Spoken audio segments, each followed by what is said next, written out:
134 साल से अनवरत चल रहे बोध गया महाबोधि महाविहार धरने की गूंज अब मध्य प्रदेश के बालाघाट तक पहुंची है। कल 10 जुलाई है। कल 10 जुलाई से मध्य प्रदेश बालाघाट के जो बुद्धिजीवी लोग हैं, बुद्ध में, नानक में, रविदास में, डॉक्टर अंबेडकर में आस्था करने वाले लोग हैं,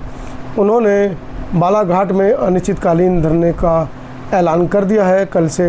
यह धरना शुरू हो जाएगा। आइए दिखाता हूँ इस धरने की बाबत जो वहाँ के लोग हैं, खासकर विकास खांडेलवाल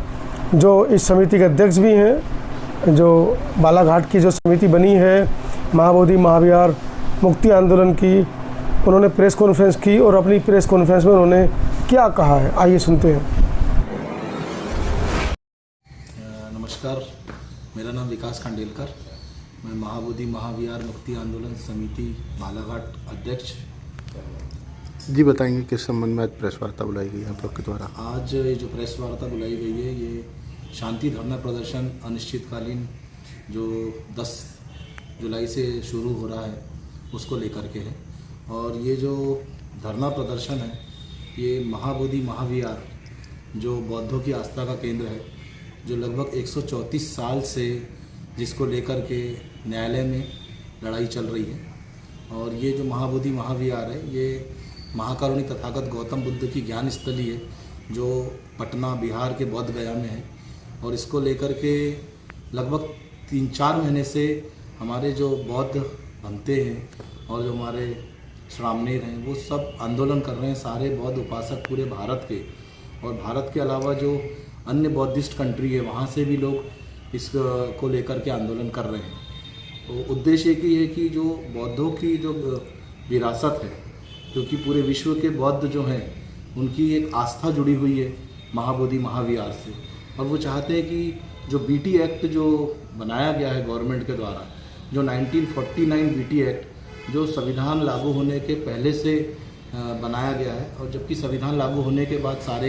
एक्ट ऐसे ही रद्द हो जाते हैं, पर वो बीटी एक्ट आज भी चल रहा है। और उसके कारण जो प्रबंधन है वहाँ का महाबोधि महाविहार का, वो पूर्णतः बौद्धों के हाथ में नहीं है। और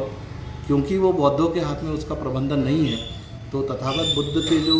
विचार हैं, उनकी जो शिक्षा है, जो जिस तरीके से पूरे भारत में जानी चाहिए, उसका जो शिक्षा का प्रचार प्रसार होना चाहिए, वो नहीं हो पा रहा है। और हमारा एक ही उद्देश्य है कि ये जो बौद्धों की विरासत है, ये बौद्धों को दी जाए, क्योंकि जितने भी अन्य धार्मिक स्थल हैं, वो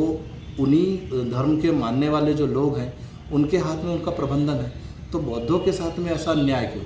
बौद्धों का जो विरासत है, बौद्धों की जो ज्ञान स्थली है तथागत बुद्ध की, जहाँ सारे बौद्धों की आस्था जुड़ी हुई है, तो वो आखिर उसको पूर्णतः बौद्धों को क्यों सौंपाने जा रहा है? बस लड़ाई इसी बात की है। इसको लेकर के सुप्रीम कोर्ट में भी केस चल रहा है, और ये लगभग 12 साल से केस चल रहा है, पर आज तक हियरिंग नहीं हो रही है। हमारा सुप्रीम कोर्ट से भी विनम्र निवेदन है कि वो इसको संज्ञान में ले और इसका फैसला दे, और बौद्धों को उनकी विरासत वापस मिले। इसको लेकर के जो धरना प्रदर्शन है, इसके पूर्व भी 11 मार्च को धरना प्रदर्शन और रैली की गई थी महाबोधि महाविहार मुक्ति आंदोलन समिति बालाघाट के द्वारा, और उसमें भी हमें बहुत अच्छा सारे बौद्धों का सहयोग मिला, और एक अच्छी रैली हुई थी यहाँ पर। और पूरे भारत में इसको लेकर के रैलियाँ चल रही है। अभी क्योंकि फिर से जो धरना प्रदर्शन करने का हम लोगों ने इसलिए निर्णय लिया, क्योंकि कोर्ट में इसकी हेयरिंग चल रही है, और ये हेयरिंग होने वाली है 29 जुलाई को। तो हमने बोला कि पुनः हम धरना करेंगे इसको लेकर के, ताकि न्यायपालिका हमारी बात को सुने और हमारे इस जो महाबोधि महाविहार है, इसको लेकर के एक न्याय करे। हम न्याय की अपेक्षा करते हैं न्यायपालिका से। हम ये नहीं बोलते कि आप हमारे पक्ष को देखिए या उनके पक्ष किसी और के पक्ष को देखिए, न्याय करिए। और न्याय जो है वो साक्ष्य के आधार पर, जैसे कि जब भारत आज़ाद नहीं था तब भी जो हाई कोर्ट कलकत्ता ने भी इसका फैसला बौद्धों के पक्ष में दिया था। और हमारा अभी भी विनम्र निवेदन है सुप्रीम कोर्ट ऑफ इंडिया से कि इसको बौद्धों को इसकी उनकी विरासत दी जाए। और ये जो धरना प्रदर्शन है, ये 10 जुलाई से जो त्रिरत्न बुद्ध विहार कोसमी में जो है, क्योंकि आषाढ़ी पूर्णिमा का कार्यक्रम है, जिस दिन तथागत बुद्ध ने धम्म चक्र को गतिमान किया था, तो उसी दिन से ये शुरू किया जाएगा। और उसमें ऐसा है कि वहाँ पर ध्यान साधना होगी, बुद्ध वंदना होगी, वहाँ पर उपदेश होंगे हमारे जो पूज्य भंते धर्मशेखर जी हैं उनके द्वारा, और उसके बाद में वहाँ से भोजन दान होने के पश्चात रैली निकलेगी वहाँ से, और रैली अंबेडकर चौक तक आएगी, और अंबेडकर चौक पर हम लोग धरने पर बैठ जाएंगे, और ये धरना अनिश्चितकालीन होगा। और इस तरीके से हम अपनी मांग शासन प्रशासन के समक्ष धरने के माध्यम से अपनी बात को रखना चाहते हैं, और शासन प्रशासन इसको सुने और हमारी मांग को, जायज़ मांग को पूरा करे, यही हमारा निवेदन है। धन्यवाद।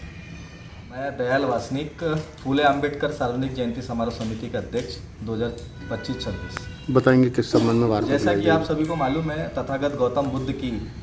जो जन्मस्थली से लगा हुआ जो स्थान है जहाँ पर तथागत गौतम बुद्ध को ज्ञान की प्राप्ति हुई थी, बौद्ध गया, उस बौद्ध गया में जो टेम्पल जो बना हुआ था, उस टेम्पल जो कि बौद्ध लोगों की जो नगरी है, जहाँ से उनका आस्था का विषय है, जहाँ से तथागत को ज्ञान की प्राप्ति हुई थी, ये लड़ाई 134 वर्षों से चली आ रही है। उस समय जब अंग्रेजों का शासन था तो कोलकाता हाई कोर्ट ने बौद्धों के विषय में आदेश किया था कि ये जो बौद्ध का जो तीर्थ स्थल है ये इनको सौंपा जाए, लेकिन प्रशासन के द्वारा या शासन के द्वारा कुछ न कुछ कमियों को उजागर करते हुए एक बीटी एक्ट को लागू किया गया, जिसके तहत कुछ गैर बौद्धिस्टों के द्वारा उस एक्ट में सम्मिलित होकर हमारे आस्था के साथ खिलवाड़ किया जा रहा है। इसकी लड़ाई लगातार 134 वर्ष से चली आ रही है, और इस सुप्रीम कोर्ट में भी हमारे कुछ बौद्ध भिक्षुओं के द्वारा एक PIL दाखिल की गई थी, जिसका निर्णय अभी 21 या 30 तारीख को है, 29 तारीख को है जुलाई को। तो आज जो धरने का जो मेन उद्देश्य है कि हम शांतिपूर्ण रूप से हमारी बातों को न्यायपालिका तक पहुंचाने का प्रयास कर रहे हैं कि जैसे भारतीय संविधान सभी को अपना धर्म मानने का अधिकार देता है, वैसे भी हम लोगों का, SC समाज के लोगों का जो तथागत को मानते, बौद्धिस्ट लोगों का जो तथागत को जो मानते हैं, उनका भी अधिकार है कि हम अपने धर्म को मानें। तो हमारा ये निवेदन है कि जो BT एक्ट में जो कार्यकारिणी बनी हुई है, जिसके तहत 9 समितियों का सदस्य है, जिसमें गैर बुद्धिस्ट को भी रखा गया है, बुद्धिस्ट को भी रखा गया है। जब गैर बुद्धिस्ट लोगों का हमारी समितियों में इन्वॉल्वमेंट रहेगा तो हमारी आस्था को कैसे समझेंगे, और हमारी आस्था को नहीं समझेंगे तो कहीं ना कहीं एक टकराव पैदा होगा, जातिगत रूप से मतभेद पैदा होंगे, और उस मतभेद को दूर करने के लिए लगातार 134 वर्षों से बौद्धिस्ट लोग शांतिपूर्ण रूप से आंदोलन करते हुए आ रहे हैं। और आज इस धरने का उद्देश्य ये है हमारा कि हमारी बातों को न्यायपालिका शांतिपूर्ण तरीके से सुने, और जैसे भारतीय संविधान का आर्टिकल 15 ये देता है कि सभी को अपना अपना धर्म मानने की स्वतंत्रता है, 23-24 जो भी आर्टिकल अपना देता है, तो उस आर्टिकल के तहत हमको भी हमारी स्वतंत्रता दी जाए, और हमारा जो तीर्थ स्थान है हमको पूर्ण रूप से उस पर प्रार्थना करने का, आस्था करने का हमको स्थान दिया जाए, और उस BT एक्ट को खारिज किया जाए। यही मांग को लेकर में हम सभी बालाघाट जिले के बौद्धिस्ट लोगों से हम निवेदन करते हैं कि इस धरना प्रदर्शन में सम्मिलित होकर इस धरना प्रदर्शन को और अच्छा गतिमान बनाएं।